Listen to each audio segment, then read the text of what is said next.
మీకు తెలుసా? మహాశివరాత్రికి సంబంధించిన ఒక చాలా డీప్ మీనింగ్ ఉన్న స్టోరీ ఉందని.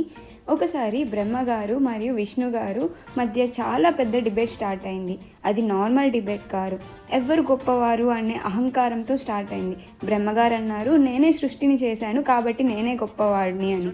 అప్పుడు విష్ణు గారు అన్నారు, నేనే జగత్ని పరిపాలిస్తున్నాను కాబట్టి నేనే పరమశక్తి అని. వాళ్ళిద్దరి మధ్యలో ఆర్గ్యుమెంట్ బాగా పెరిగింది. అప్పుడు అకస్మాత్తుగా వాళ్ళిద్దరి మధ్యలో ఒక అద్భుతం జరిగింది.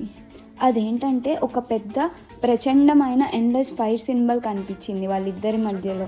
అది ఎక్కడ మొదలైంది కనిపించట్లేదు, ఎక్కడ ముగిసింది కూడా కనిపించట్లేదు. అప్పుడు వాళ్ళిద్దరూ ఒక డెసిషన్ తీసుకున్నారు. ఆ పిల్లర్కి బిగినింగ్ అండ్ ఎండింగ్ ఎవరు కనుక్కుంటారో వాళ్ళే గొప్పవాళ్ళు అని. విష్ణు గారు వరాహ రూపంలో కిందకి వెళ్ళారు బాటమ్ ఎత్తకడానికి, బ్రహ్మగారు హంస రూపంలో పైకి ఎగిరారు టాప్ ఎత్తకడానికి.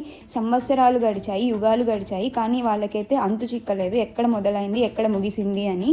చివరికి విష్ణు గారు నిజం ఒప్పుకున్నారు, ఈ శక్తి మనకంటే అతీతం, మనం ఇది అర్థం చేసుకోలేము అని. కానీ బ్రహ్మగారు అహంకారం వల్ల అబద్ధం చెప్పారు, నేను టాప్ చూశాను అని.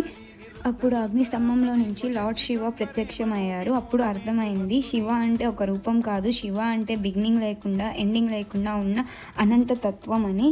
అందుకే శివలింగం అనేది హ్యూమన్ షేప్ కాదు, అది ఇన్ఫినిట్ కాస్మెటిక్ ఎనర్జీ అంటారు. ఈ స్టోరీ మనకి చెప్పే మెసేజ్ ఏంటంటే, బ్రహ్మ అహంకారంతో అబద్ధం చెప్పారు కాబట్టి ఆయనకి గుడులు అనేది లేదు. విష్ణుమూర్తి నిజం ఒప్పుకున్నారు కాబట్టి ఆయన్ని పూజిస్తున్నారు. అహంకారం మనల్ని అంతం చేస్తుంది, నిజం యాక్సెప్ట్ చేసేవాడినే గ్రేట్ అంటాడు. దేవుడు మన బుద్ధికి అతీతమైన శక్తి. అందుకే మహాశివరాత్రిని లింగం రూపంలో ఆరాధిస్తారు. ఈరోజు మనం బాగా మెడిటేట్ చేసి లార్డ్ శివాని ప్రార్థించడం వల్ల మనం కూడా చాలా ఎనర్జెటిక్గా పాజిటివిటీని ఫీల్ అవుతారు అని నమ్ముతాం.